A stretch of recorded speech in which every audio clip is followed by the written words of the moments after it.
గలతీ పత్రిక 6వ అధ్యాయం 9వ వచనం. మనము మేలు చేయుట యందు విసుకక ఉందము, మనము అలయక మేలు చేసితిమేని తగిన కాలమందు పంట కోతము. స్తోత్రం దేవా సర్వోన్నతుడా, ఈరోజు ఈ యొక్క వాక్యపు వెలుగులో మమ్మల్ని నడిపించి బలపరచమని యేసు నామములో ప్రార్థించి ఆమె పొందుకున్నాం తండ్రి, ఆమెన్. ప్రియులరా, ప్రతి వారిలో ఈ రోజున నిరుత్సాహం అనేటువంటిది ఏలుబడి చేస్తూ ఉంది. నిరుత్సాహాన్ని తరిమి కొట్టండి, నిరుత్సాహాన్ని తరిమి కొట్టండి. ఎలా బ్రదర్ అంటే, మీ జీవిత ఎదుగుదలను ఆటంకపరిచే ప్రధాన శత్రువు నిరుత్సాహం. ఏమి చేయాలో ఎలా చేయాలో మీకు తెలుసు, తెలిసిన దానిని మీ చేత చేయనీయకుండా ఆటంకపరిచేది నిరుత్సాహం. మీ జీవిత గమ్యాన్ని మీకు దూరపరిచేది ఇదే. సైతానుగాడు అల్లకల్లోలపరచడానికి అమలు చేసే ఆయుధం నిరుత్సాహం. నువ్వు ఈ లోకంలోకి ఏదో ఒక ఉద్దేశంతో నెరవేర్చడం కోసం పంపబడ్డావు. ఆ దేవుడి ఉద్దేశానికి అడ్డుపడే ఈ నిరుత్సాహం. దేవుని ప్రణాళిక నీ ద్వారా నిజం కావాలంటే దిగులుతో, చింతతో, బాధతో, ఆవేదనతో, ఆందోళనతో నీ జీవిత అభివృద్ధిని ఆటంకపరుస్తున్న ఈ నిరుత్సాహాన్ని మీరు తరిమి కొట్టాలి, తప్పదు, అంతే. అందుకే గలతీ 6:9లో ఎన్నో జీవిత అనుభవాల గుండా పయనించినటువంటి పౌలు మహాశయుడు ఏమంటున్నాడు చూశారు కదా, మనం మేలు చేయటందు విసుగకయుందుము, మనం అలయక మేలు చేసేది మేము తగిన కాలమందు పంట కోతము. హల్లెలూయా, దేవునికి స్తోత్రం కలుగును గాక.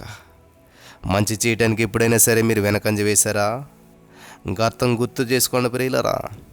అయితే పౌలు చెబుతుంది మీకే, నిరుత్సాహంతో కొట్టిమిట్టాడుతూ ఉంటే మీరు మీ శక్తిని సాతానుకు రవాణా చేసి అల్పజీవులుగా మారిపోతారు. యేసుక్రీస్తు ప్రభువారి మీద విశ్వాసంతో ముందుకు సాగేవారికి మీరు బద్ధ వ్యతిరేకులు. నా వల్ల కాదనుకుంటూ కురింగిపోయి కూలబడ్డావా? ఒక్కటి గుర్తు చేసుకో, నీ వల్ల కాని పనిని నీ చేత చేయించడానికి యేసుక్రీస్తు ప్రభువారు నీ పక్కన నిలిచి సిద్ధంగా ఉన్నాడు. నువ్వు చేయగలిగింది నువ్వు చేస్తే, నువ్వు చేయలేనిది నీ యేసయ్య చేస్తాడు నీ పక్షంగాను. హల్లెలూయా. నీ శక్తి చేత, నీ సామర్థ్యాల చేత కానటువంటిది దేవుడు చెప్తున్నాడు. శక్తి చేత కాదు, బలము చేత కాదు, దేవుని ఆత్మ ద్వారా. ఈవెన్ ప్రార్థించడం కూడా మన వల్ల కాలేనప్పుడు రోమా 8:26 మనకు చెప్తూ ఉన్నాడు కదా, ఆయన ఊహింపశక్యం కాని మూలుగులతో తానే మన పక్షంగా ప్రార్థన చేస్తాడు పరిశుద్ధాత్మ దేవుడు. కాబట్టి నువ్వు చేయవలసిందల్లా విశ్వాసంతో ఆ బలవంతుడిని నీ జీవితంలోనికి ఆహ్వానించటమే, ఆ యేసయ్యని. ఆయన పేరే ఆశ్చర్యకరుడు, బలవంతుడైన దేవుడు, నిత్యుడగు తండ్రి, సమాధానకర్త అయినటువంటి అధిపతి. నీవు ఖచ్చితంగా చేయవలసిన పనిని నీ తరపున ఆయన చేసి పెడతాడు. ఎందుకంటే ఆయన బైబిల్లో ఎన్నోసార్లు బల్లగుద్ది మరీ చెప్తున్నాడు కాబట్టి. హల్లెలూయా. వింటున్నారా? నా వల్ల కాదంటున్నారా? మాట తప్పని దేవుడు మనకు ఉన్నాడని మర్చిపోవద్దు ప్రియులారా. మీరు ఎప్పుడైనా సరే చెక్కినటువంటి శిల్పాన్ని చూసారా? దాని పుట్టు పూర్వోత్తరాల గురించి ఒక్కసారి ఆలోచించండి. ఎన్నో రోజులు, సంవత్సరాలు దాన్ని రూపించడానికి శిల్పి అహోరాత్రులు శ్రమిస్తాడు, చెక్కుతాడు, దిద్దుతాడు, మలుస్తాడు, చివరకు శిల్పంగా రూపిస్తాడు. శిలను అందమైన శిల్పంగా మలిసినటువంటి ఆ శిల్పకారుణ్ణి మీ జీవితాలకు ఉదాహరణగా తీసుకోండి. ఉత్సాహంతో ముందుకు సాగిపోండి ప్రియులరా. యేసుక్రీస్తు కృపతో ఈ జీవితంలో ఏది కష్టం కాదు. దాన్ని మీరు కష్టంగా భావిస్తే తప్ప. కష్టంగా భావించిన ప్రతిదీ కష్టమే. వడ్డించిన విస్తర కంటే దేనికి అది సొంతంగా వడ్డించుకునే విస్తరాకు విలువ ఎక్కువ. మీ వడ్డింపుని బట్టి మీరు మీకు ఇష్టమైన రీతిలో మీ జీవితాన్ని మలుచుకోవచ్చు. మీ శిల్పాన్ని అదే విధంగా మలుచుకుంటారు. హల్లెలూయా. ఎలా మలుచుకుంటారో అది మీ చేతుల్లోనే ఉంది. సామాన్యులకు గొప్పవారికి ఒక్కటే తేడా, ప్రతి చిన్నదానికి నిరుత్సాహంతో కృంగిపోయి కూలబడేటువంటి వాడు సామాన్యుడు.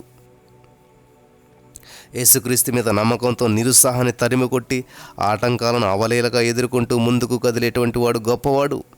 హల్లెలూయా. వింటున్నారా ప్రియులరా? దేవుడు ఈ రోజున పరిశుద్ధాత్మ దేవుడు నీతో మాట్లాడుతున్నాడు. అద్భుతమైన విషయాలన్నీ కూడా నీకు తెలియజేస్తూ మరి ఆయన నీ జీవితాన్ని సరిచేయడానికి ఆయన ఇష్టపడుతూ ఉన్నాడు. హల్లెలూయా. ఆటంకాలను అవలీలగా ఎదుర్కొంటూ ముందుకు కదిలేటువంటి వాడు గొప్పవాడు. కుటుంబ సమస్యలు, ఆర్థిక సమస్యలు, అనారోగ్య సమస్యలు, ఆరోగ్యం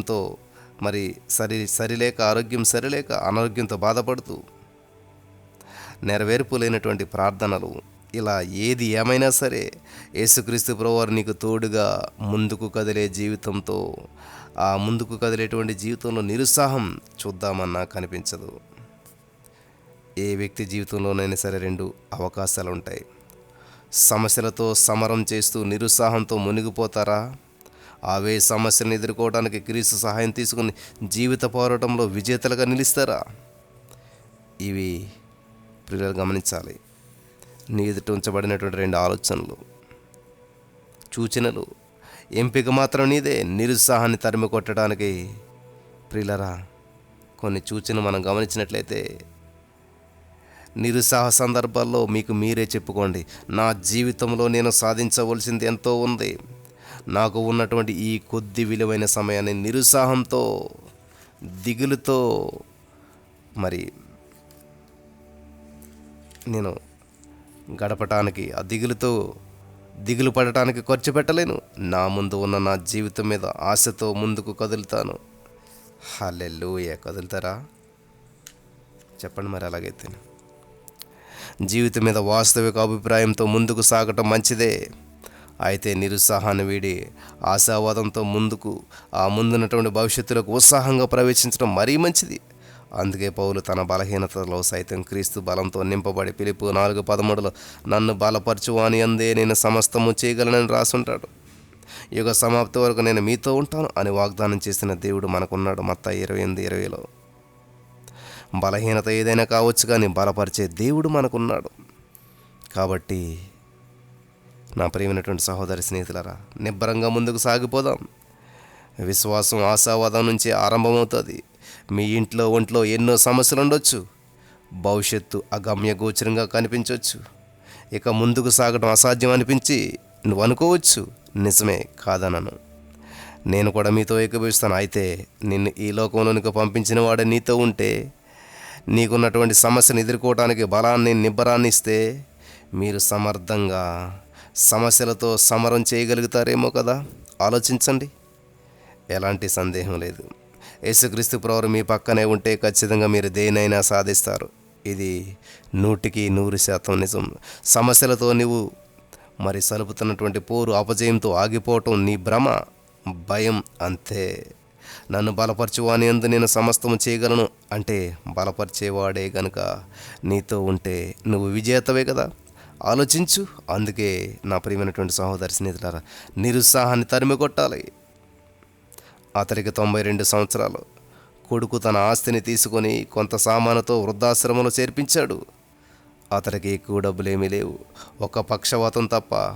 తనను చూసేటువంటి భార్య తన చేతుల్లోనే హాయిగా కన్నుమూసింది.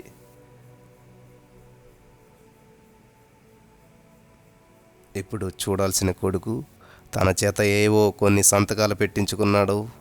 ఇదిగో నీ బ్రతికింతే అని వృద్ధాశ్రమంలో చేర్పించేసి విడిచిపెట్టేశాడు. తాతయ్య ఎలా ఉన్నావు?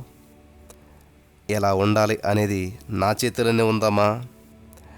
దేవుని దయ వలన చాలా ఆనందంగా ఉన్నాను స్వప్న. కానీ ముఖం చూస్తుంటే మీరు ఏదో బాధలో, నిరుత్సాహంగా ఉన్నట్టు అనిపిస్తుంది. బాధ, నిరుత్సాహం నా ఈ 92 ఏళ్ల జీవిత పరుగులో వీటి పేర్లు వాళ్ళు వీళ్ళు చెప్పుకుంటే చాలాసార్లు విన్నాను. కానీ నిజం స్వప్న, నన్ను నమ్ము, అవి ఎలా ఉంటాయో ఏమాత్రం నాకు నిజంగా తెలియదు.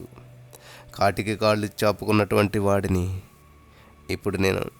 అయితే ఈ 92 ఏళ్ల పరుగులో వాటితో నాకు ఎప్పుడు కూడా అవసరం రాలేదు. సరే, నువ్వు చెప్పింది నిజం అనుకుందాం. నేను దిగులుతో, నిరుత్సాహంతో ఉంటాను. దానివల్ల మీలాంటి సిస్టర్స్కు మరింత చాకిరి కల్పించడం తప్ప మరేమైనా ప్రయోజనం ఉందా? ఉండదు. పోనీ నాకు ఏమైనా మేలు జరుగుతుందా? జరగదు. కొద్ది కాలంలో నేను మరణిస్తాను, అది నాకు తెలుస్తూనే ఉంది. నా కోరిక ఒకటే, ఇలాగే చిరునవ్వులు చిందిస్తూ కన్నుమూయాలని. అక్కడ పైలోకంలో నా కోసం చనిపోయిన నా యేసయ్యను కలుసుకోబోతున్నాను. అందుకే చిరునవ్వు. బైబిల్లో మీకు ఉత్సాహాన్ని కలిగించే మాటలు చెప్పి నేను ముగిస్తాను. నా ప్రియమైనటువంటి సహోదరి స్నేహితులారా, పరిశుద్ధ గ్రంథంలో అన్నిటికంటే చిన్న అధ్యాయం 117వ కీర్తన, పెద్ద అధ్యాయం 119వ కీర్తన. బైబిల్ సరిగ్గా మధ్యలో ఉండేటువంటి అధ్యాయం 118. దీనికి ముందు 594 అధ్యాయాలు, తర్వాత 594 అధ్యాయాలు. పై 2 అంకెలు కలపండి, లెక్క 1188. బైబిల్లో సరిగ్గా మధ్యలో ఉండే వచనం ఇదే, కీర్తన 118:8. ఒక్కసారి మీరు ఈ యొక్క వచనాన్ని చదివి చూడండి. దేవుడు మీతో ఈ వచనం ద్వారా ఏదో మాట్లాడినట్లుగా అనిపిస్తుంది. మనుషులను నమ్ముట కంటే యెహోవాను ఆశ్రయించటం మేలు, 118:8. హల్లెలూయా. ఇప్పుడైనా సరే మీరు ఇంకా చింతించకుండా చింతన పారద్రోలరని నమ్ముచున్నాను. ఈ యొక్క వాక్య వెలుగులో పరిశుద్ధాత్మ దేవుడు మిమ్మల్ని వెలిగించి నిరుత్సాహం తరిమి కొడతానికి సహాయం చేసి బలపరచును గాక. ఆమేన్.